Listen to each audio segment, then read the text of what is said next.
Hi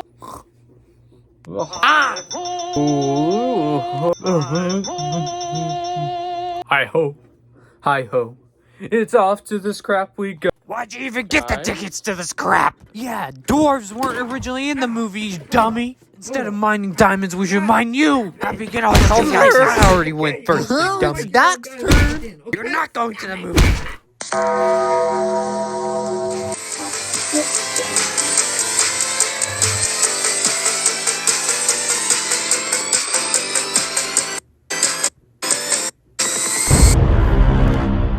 What is going on, everybody? It is your boy Manstick. Back out with another review. And today we are reviewing the hot topic of the month, that being the live-action remake of Snow White. But before you get sexual, beginning of the review itself, guys, don't forget to use the apps clap if you're new to the channel, because I'm the one. It's absolutely free and up to all, maybe help with the YouTube algorithm. And I recommend the video to more people, and maybe they could join. Feel free to comment your thoughts on Snow White 2025 down below.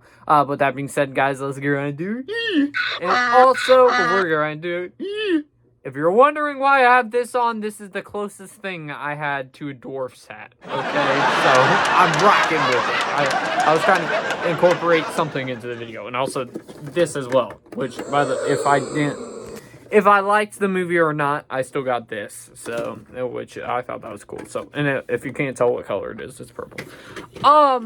And before we get into the actual review itself, guys, let's give a quick plot synopsis, shall we? So, transition and choose. A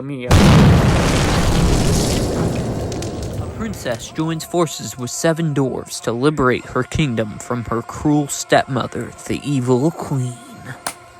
Alright, so going into Snow White, I was very skeptical of this project to begin with all the controversies that happened with the whole entire dwarf situation, the stuff Rachel Zegler said. Weird. Just every single little thing coming out about this movie, I was pretty much going, yep, all red flags, this cannot be good.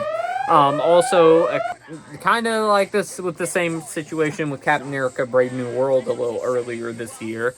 Where that film had a bunch of reshoots and a different ending originally. This one also had a bunch of different reshoots that also I thought were a bunch of red flags, because usually most of the time when you have reshoots, that is not a very good sign. And so they did the reshoots to appease the fans and also to go with their original vision of the film. So pretty much I was expecting nothing from this movie, except for Rachel Zegler delivering a good performance as Snow White, because whether you like her or not, she always delivers in the performances that she's given, and also her singing ability is quite good, and I expected a few good songs as well.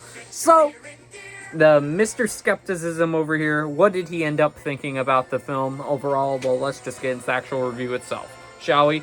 And start off with the good. The number one thing that I was pretty sure would be the only thing that I would end up enjoying about this film, besides the musical numbers, is Rachel Zegler's performance as Snow White. Don't get me wrong, it's not one of the best live-action performances out of all the Disney movies, but she still does really good in here, and she has a very good voice for all the singing she does in this film. Another thing as well, you can certainly tell that Rachel is very... what's the word? She is very serious about this project and how the film how she wants it to be made, and she definitely does gravitate towards that and is giving it her all in the role. So I think that is seen within the film. The second thing that I was expecting in this movie to be good is the musical numbers. I think most of them are good, as expected. I think the new variations of the songs from the original film, and I'm not a big musical guy, by the way, but the new variations of the songs from the original film I think are good. Particularly the new variation of Hi Ho. I think that overall musical number was pretty cool, because it takes a lot of liberations from the actual Seven Dwarfs Mine Train ride at Disney World, so I thought that was a little charming in there, to add something a little different compared to the original film. And by the way, that's not a spoiler, that's from the trailer, so no spoilers here, unless I had spoiler review in the title of the video. But there's that. And some of the new songs I liked. Particularly two. The one you hear in the trailer with Rachel Zegler, where she was going like, "Oh, I was meant to be." That's a terrible impersonation, but you get it. That song was good. And also, I got a little bit of a kick out of Gal Gadot's Evil Queen's musical number. And next positive I have in here, which going on from here, I was pretty much expecting no other positives, but I was surprised. The further development with the relationship between Snow White and her love interest in this film, her love interest. So as for the first film, I think, don't get me wrong, I respect the heck out of that because it gave birth to one of, if not the famous companies across the world in movies and period, in Disney.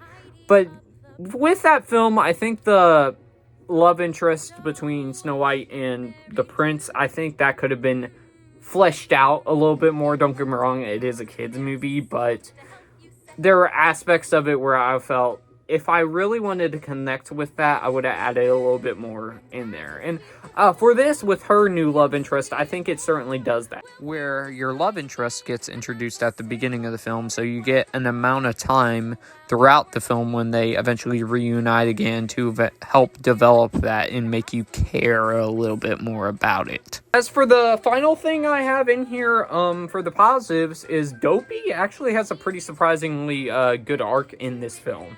With especially his relationship with Snow White, that I thought was quite cute and quite heartwarming and stuff, which I was not expecting, as I said before, which, yeah, came out of absolutely nowhere. Alright, so that is the good done. Now let's move on to the mixed aspects. The aspects of the film that I'm 50-50 on. And first one is the CGI. I think for the animals, they look pretty good. Most of the film, you see the clips from the trailer again. The CGI for the animals in that sequence, I think they look quite good. And also, I think the overall, it is a very colorful movie, so it definitely adds to the film with maybe some possibly rewatchability in the future. I don't know. I still haven't decided that yet. I need to rewatch it again to decide that. Well, also, along with that, another mixed aspect, but some of the CGI, which brings me along to another mixed aspect is the dwarves, the CGI for the dwarves. I didn't know necessarily how to feel about them, and the usage of them in the film. Dopey, as I said before, has a really good arc. Doc, Grumpy, and Happy get some development, but as for the rest of them, I don't think they're used that well, or they don't have enough characteristics to stand out about them compared to the other four. So, the dwarves' use in this film, I don't know necessarily how to feel about it.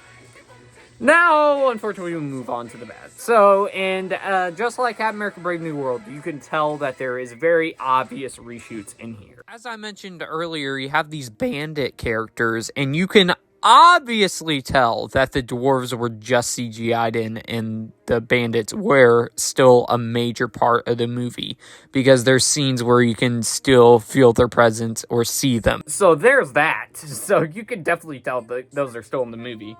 Gal Gadot's as Evil Queen in this movie.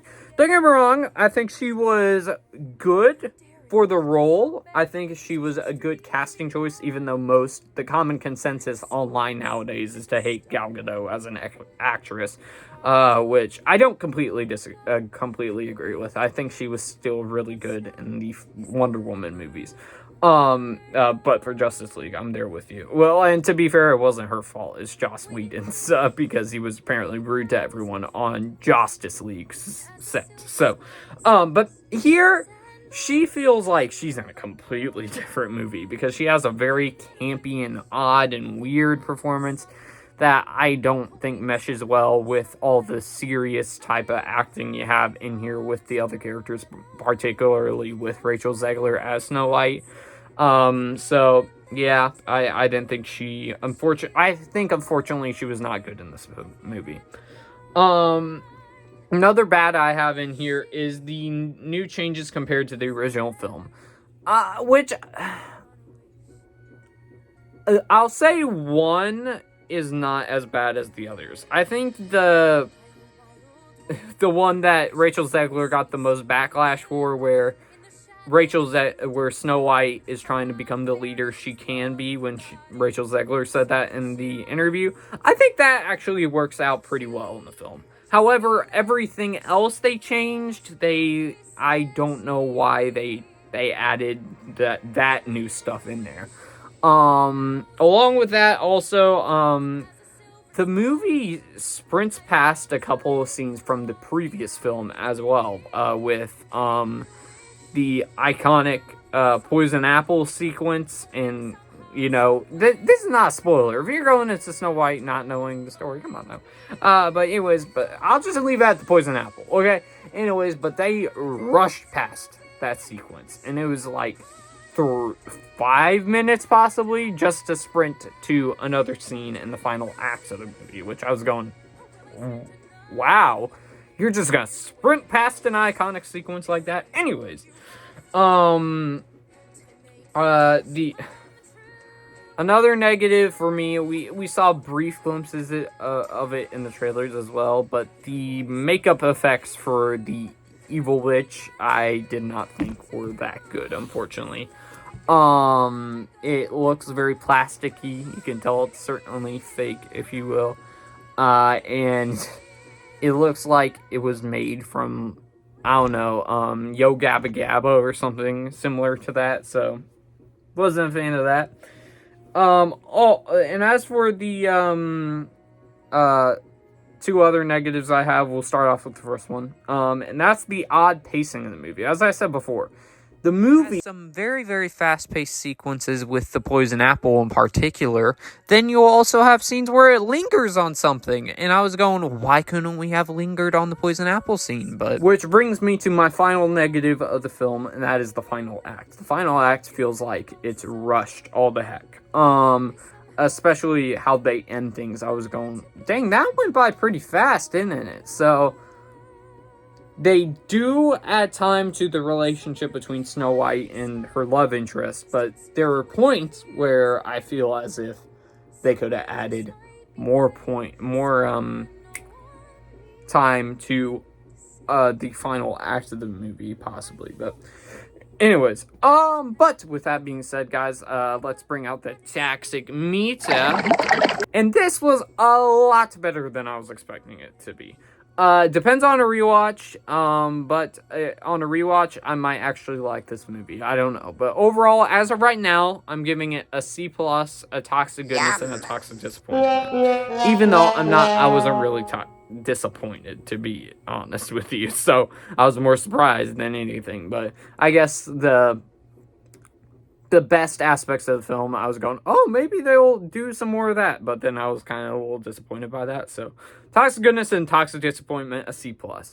And as for if you should see it or not, if you have family, sure, why not? I think little girls, particularly if you have daughters, I think you would enjoy it. As for, like, kind of, as for guys and stuff, probably wait to stream it on Disney Plus. It is pretty. The visuals are pretty to look at, so maybe go see it in theaters. I don't know. It's all up to you. But with that being said, that's my review. With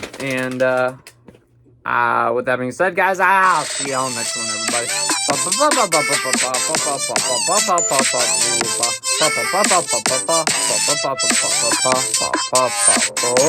Peace. And always remember, hi ho.